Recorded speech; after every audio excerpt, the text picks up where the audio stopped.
What's up, everybody? It is Thursday, March 20th, first day of spring. What should I talk about today? I don't know. So we had kind of a mixed day today. Market tried to make some gains, then it came back down. The one thing that's interesting, continues to be interesting for me anyway, is the drop in bond yields. 10-year yield came down to 417 today, but it ended up around 423. It's still coming down. I've been talking about this trade, this position since last year when I said that rates were going to come down. I mean, a lot of what I said last year was based on continued rate cuts that were going to remove interest income transfers from the system, from the economy. We had, 3 rate cuts by the Fed, and then they stopped. It is happening with respect to T-bill interest. That is down about 14 billion compared to last year, but overall interest income transfers are up. But the other thing that's going on is, well, there's 2 things. Number one is the fact that inflation is coming down, okay? And so investors look at that and they anticipate that it will cause the Fed to react. The second thing, which is, I would say, more of a technical factor, but nonetheless very important, is the fact that reserve balances in the system. I've been talking a lot about this lately. This is the piling up of cash in the system from government spending. When the government spends, the banks get credited with reserves, and that just keeps piling up. That's one of the reasons why government needs to sell securities, is to drain some of that. But because the Treasury is operating under the debt ceiling now, which kind of ties its hands in the sense of not being able to conduct these Treasury sales in the magnitude that they need to, the reserves keep piling up. And I've been talking about this giant addition of reserves into the system over the last 2 months. We're over, we're going towards 600 billion. There was a small drop in the latest week because of the tax drain on Monday, but it was only down it only dropped like 33 billion. We're at the highest level of reserves in 10 months. So when you have all these reserves, all this cash, all this money in the system, it puts downward pressure on interest rates, because the banks, they lend out overnight to other banks. And so, it's supply and demand. There's a lot of supply of reserves in the system, and it just tends to have pressure on rates to push them down. Like if you have a lot of supply of corn or wheat or oil or any commodity, and demand is, let's say, constant or steady, but the supply is building up, the price comes down, right? So that is, I would call it a technical factor, but it's very important. And that's what's happening. But what's interesting now is, since yesterday's Fed meeting, it looks like we had a shift in, sort of the Fed's outlook and its view on rate cuts for the remainder of the year. We had FOMC members now with their dot plot. That's when they're asked, well, where do you see rates by the end of the year? They said 3.75% on the policy rate. So that's a pivot, and I think we're going to see the 10-year yield trend down, maybe not exactly to 3.75, but to 4, maybe slightly below 4%. And wouldn't you know it, that today, Jeffrey Gundlach He came out and said, somebody sent me this. I don't watch CNBC. I don't watch any of these business shows at all. But somebody sent me that Goonlock today on CNBC said he thinks that the Fed is going to cut rates now. Now, I was like, well, you know what? This guy, along with, Stanley Druckenheimer and Paul Tudor Jones, the man with three names, remember last year when these guys were super bearish on the bond market, when they said inflation as far as the eye can see, when they said like the Fed was going to have to keep on raising interest rates. I talked about this a lot. All right, if you've been following me since then. I talked about it a lot. And now all of a sudden, Jeffrey Goonlach is saying the Fed's going to have. So I frankly think that Powell is in cahoots with these guys. And I think he runs cover for them. And I don't think that's an outlandish statement at all. Because he knows these guys. He knows Druckenheimer. He knows PTJ. He knows Goonlach, okay? And I think he runs cover for him. Now, I'm not going to go as far as to say he gets some kind of a kickback from these people on their trades. But it seems to me that he, Powell, of all the Fed guys, chairman that I've ever not known personally, but watched or, watched operate or who led the Fed, going all the way back to my beginning days when it was Volcker, even before that, when it was Arthur Burns. I mean, I was in school at the time, but I was, economics student. Powell, more than any of them, maybe exclusively, I don't know, seems to kind of be running cover for these guys. If they're short, he's talking hawkish. If they want to get long, he's pivoting to a bullish angle, and I think that's very, very corrupt if that is happening. That let me state that at the outset.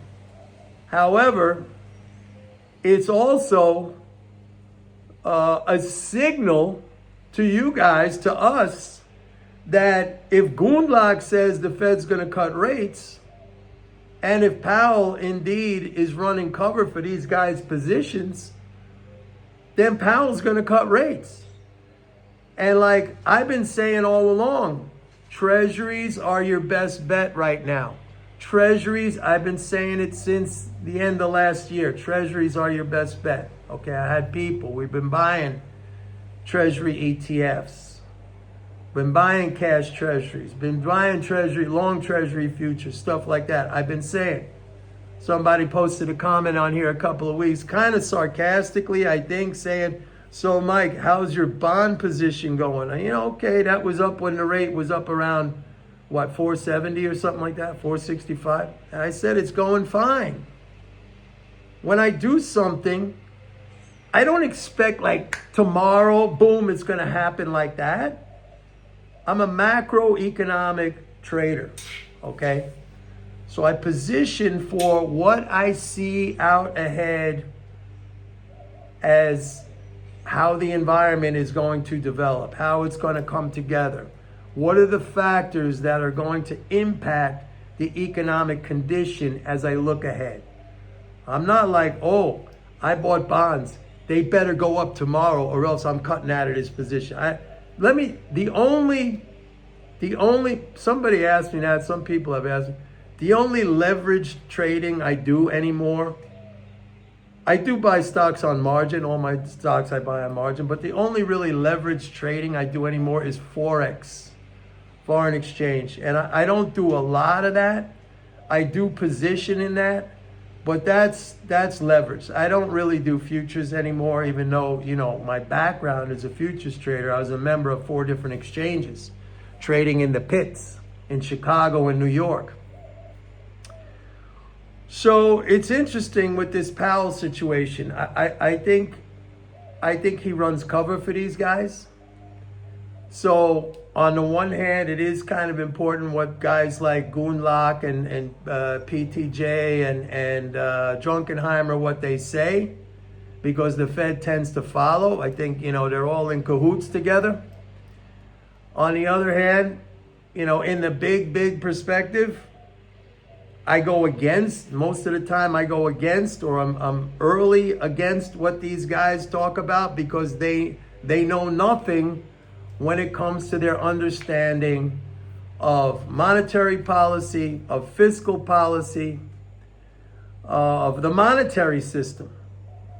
How many years have we been listening to Druckenheimer talk about doomsday is coming because of the so-called national debt? How many years have we been listening? I've been listening to Ray Dalio for as long as this guy's been around. I don't know when he started in the business. Maybe we started nearly at the same time. Like, I'm in this business since the late 70s.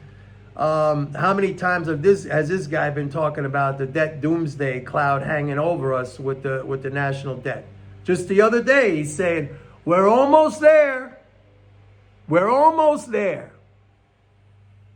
So I understand how the monetary system operates, okay? MMT gives you a very concise understanding of how the monetary system operates. And don't confuse MMT with policy. I get a lot of jokers on here in the comments saying, oh, so now that we're doing MMT, what, are you happy with the out? It's not a policy. It's a description of how the monetary system operates in any monetary system. It doesn't have to be a fiat system. It could be a gold standard. It could be a fixed exchange rate. It could be a barter system. Doesn't matter. It's just it's a description. It's an understanding. It's a body of principles that describes how the system operates. Like physics is a body of principles that describes how, matter and the universe, forces in the universe operate. That's it. It's not a policy. Speaking of policy, again, fiscal flows are very, very strong. So I watch this every single day. And if I start to see this thing roll over, I'm ready. That would be the moment where I'm saying, you know what? Now things are starting to change. Maybe it's the Doge stuff. Maybe it's whatever. And speaking of Doge, I just have to say that I do not believe Elon Musk at all when he says there are millions and millions of people over 120 years old receiving Social Security. I just do not believe that. When people die, those deaths are reported to the Social Security Administration. Those checks stop. And I think he's lying, frankly. I think he's a liar.